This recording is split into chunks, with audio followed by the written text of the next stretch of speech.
అదే RTV app వార్తల్ని క్షణాల్లో చదివే అవకాశం ఉంటుంది. ఒక న్యూస్ పేపర్, ఒక టెలివిజన్ ఛానల్ మీ చేతుల్లో ఎప్పుడూ ఉంటాయి. అందరికీ నమస్కారం. ఈరోజు ఫస్ట్ టైం ఒక ఆనాటి మంత్రులు, ఎమ్మెల్యేల భూదందాలు,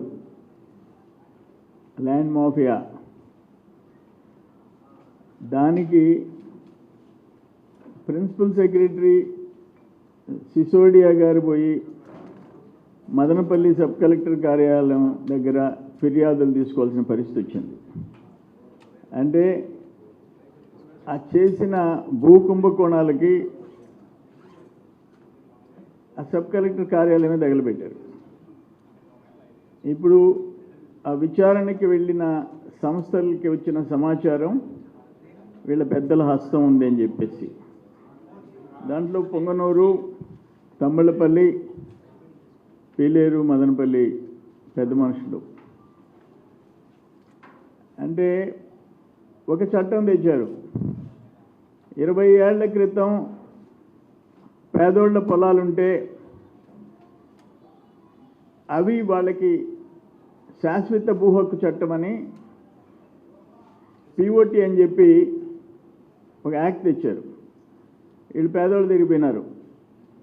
వాళ్ళు అసలు పేదోళ్ళు, చదువులు లేనివాళ్ళు, వాళ్ళ దగ్గర 4 లక్షలకి, 5 లక్షలకి, 50 లక్షలు, కోటి రూపాయలు చేసే పొలాలు సంతకాలు తీసుకోవటం, అగ్రిమెంట్ అంటాం, పవర్ ఆఫ్ అటార్నీ తీసుకోవటం. వాళ్ళకి అగ్రిమెంట్కి పవర్ ఆఫ్ అటార్నీ కూడా తెలియదు. దాన్ని పర్మనెంట్ పట్టా చేసుకోవటం, వీళ్ళ పేర్లతో మార్చుకోవటం. ఇది రాష్ట్రంలో జరిగింది. మేము 20 ఏళ్ళు దాటిన 20 ఏళ్ళ కంటే ముందున్న పేదోళ్ల భూములు మీకు సర్వ హక్కులు ఇస్తాం, అమ్మే హక్కు ఇస్తాం, శాశ్వత హక్కు ఇస్తామని చెప్పి వాళ్ళని ముంచేసేసారు. అది ఇక్కడ జరిగింది. మొత్తం ఆ ఫైళ్ళు తగలబెట్టే దాని పరిస్థితి ఏంటంటే వాళ్ళ బతుకులు బయటపడిపోతాయి. ఆ పెద్దారెడ్డి ముఠా మళ్ళీ ఆయన జగన్మోహన్ రెడ్డికి సిగ్గు లేకుండా ఢిల్లీకి పోయి ధర్నా చేస్తానంటాడు. ఎక్కడ జగన్మోహన్ రెడ్డి మీ టైంలో వ్యవస్థలు ఎక్కడ బతికాయి అంట. అది రెవెన్యూ అయినా, గనుల శాఖ అయినా, ఏ శాఖ అయినా, ఎక్సైజ్ అయినా, మీ నాయకుల కాళ్ళ కింద నలిపేసేశారు. ఇది ఒక ఎగ్జాంపుల్. ఆనాటి మాజీ మంత్రి భూదందాకి సబ్ కలెక్టర్ కార్యాలయం తగలబెట్టారు. నెల్లూరులో ఆనాటి మంత్రి కోర్టులో ఫైళ్ళు లేపేశాడు.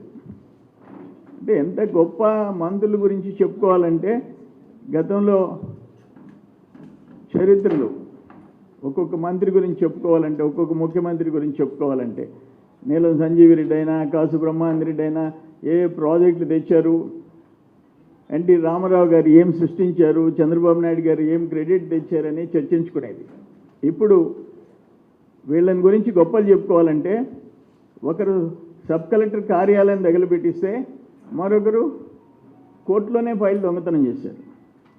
కోర్టులో ఫైల్ దొంగతనం చేసినప్పుడు ఆయన మంత్రి అయినాడు. ఏప్రిల్ 2, 3, 2022లో కరెక్ట్గా వారం రోజులకి ఫైల్ లేచింది. అప్పుడు ఆనాటి ఎస్పీ విజయరాజు ఒక ప్రెస్ కాన్ఫరెన్స్ పెట్టాడు. ఎంత గొప్ప ప్రెస్ కాన్ఫరెన్స్ అంటే, ఐరన్ స్క్రాప్ దొంగతనం చేసేవాళ్ళు కోర్టులోకి పోయినారు. ఇద్దరు డాగ్ బార్కింగ్ చేసింది, ఆయన చెప్పిన భాష, కుక్క మొరిగింది, వాళ్ళ కోర్టులోకి పరిగెత్తారంట. ఆడ 15 కోర్టులు ఉన్నాయి. ఆ కోర్టులోకే పరిగెత్తారంట. మళ్ళీ కుక్క మొరిగిందంట. మెద్ది మీదకి పోయినారంట. మళ్ళీ మొరిగిందంట. ఆ కోర్టులో ఉండే ఫైళ్ళల్లో, 100 ఫైళ్ళల్లో కాకానికి వద్దంటే ఫైలే పెరుక్కున్నారంట. అప్పుడు కుక్క సైలెంట్ అయిపోయిందంట. వాళ్ళు వెళ్ళిపోయినారంట ఆ రోజు. ఈరోజు పెద్దిరెడ్డి రామచంద్రారెడ్డి, మిథున్ రెడ్డి చెప్పాడు, ఆయన సెలవు ఇచ్చాడు, మాకు ఎలాంటి సంబంధం లేదు. ఎవరికి సంబంధం చెప్పండి? వేల ఫైళ్ళు దగ్ధమయ్యే పరిస్థితికి ఎవరు కారణం చెప్పండి? నిన్నటి దాకా మీరే కదా ఏలింది, మీ రాజ్యం కదా. అక్కడికి చంద్రబాబు నాయుడు గారు ఒక ప్రతిపక్ష నాయకుడిగా ఎంటర్ అయ్యేదానికి లేదుగా. నిన్న లా అండ్ ఆర్డర్ శ్వేతపత్రంలో చెప్పారు కదా, ఎన్ని కేసులు పెట్టించారు? వందలు. ప్రతి ఊర్లో తెలుగుదేశం ఎవరని చెప్పేసి అదర్స్ అని పెట్టేసి 100 మంది పెట్టారు. మీకు తెలియకుండా మదనపల్లి కోర్టులో ఫైళ్ళు తగలబడతాయా? సో ఈ దుర్మార్గం ఇది. అందుకే ప్రజలు మీకు బుద్ధి చెప్పారు. ఢిల్లీకి పోయి బీజేపీలో చేరాలని ప్రయత్నం చేశారు, అది కూడా తిప్పికొట్టింది. ఈరోజు కథలు చెప్తున్నారు. జగన్మోహన్ రెడ్డి ఢిల్లీలో ఆయన సోది చెప్తున్నాడు. కానీ ఇటువంటి వాళ్ళు చరిత్రహీనులుగా మిగిలిపోతారు. ఆయన నకిలీ పత్రాలు, కల్తీ మద్యం అన్నిట్లో ఆయనైతే, ఈయన వేల కోట్ల రూపాయల భూ కుంభకోణం అయితే ఏమని చెప్పుకుంటారు మీరు అని చెప్పేసి నేను అడుగుతుండా. డెఫినెట్గా నిందితులకు శిక్ష పడక తప్పదు, అక్కడ ఆయనకి తప్పదు, విచారణలో తేలుతుంది. నెల్లూరు కేసులో కూడా నేను పెట్టింది ఆ కేసును, ఫైల్ ఎత్తి వచ్చామో, పెట్టింది కేసు నేను. ఆ మాజీ మంత్రి కూడా తప్పించుకునే ప్రసక్తి లేదని చెప్పి ప్రజలందరూ ఇటువంటి దుర్మార్గుల పట్ల మరింత జాగ్రత్తగా ఉండాల్సిన అవసరం ఉందని చెప్పి నేను తెలియజేస్తాను.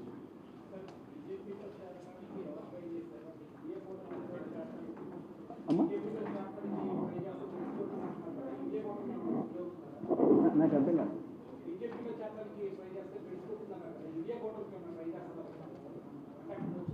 అంటే మనకైతే ఇప్పుడు అధికారం కావాలా, వాళ్ళు బయటపడాలా, అందుకోసం బీజేపీలో చేరాలని చెప్పేసి ప్రయత్నం చేస్తున్నారు. నేనైతే ఇండియా కూటమిలో ప్రస్తుతానికైతే చేరరు. వాళ్ళకి అధికారం కావాలా, వాళ్ళు చేసిన తప్పుడు పనుల్లో నుంచి తప్పించుకోవాలా. బహుశా బీజేపీ కేంద్ర నాయకత్వం కూడా, రాష్ట్ర నాయకత్వం కూడా నిన్నటిదాకా ఎలక్షన్స్లో వాళ్ళ దుర్మార్గాల్ని కూటమి అందరం కలిసి మొత్తం ఎండగట్టాం. ఇప్పుడు వాళ్ళు చేర్చుకుంటారనే ఎటువంటి పరిస్థితుల్లో అటువంటి రాదు, వాళ్ళు చేర్చుకోరు. ఇండియా కూటమికి వీళ్ళు పోరు, ఎందుకంటే వీళ్ళు ముద్దాయిలు, దోపిడీదారులు.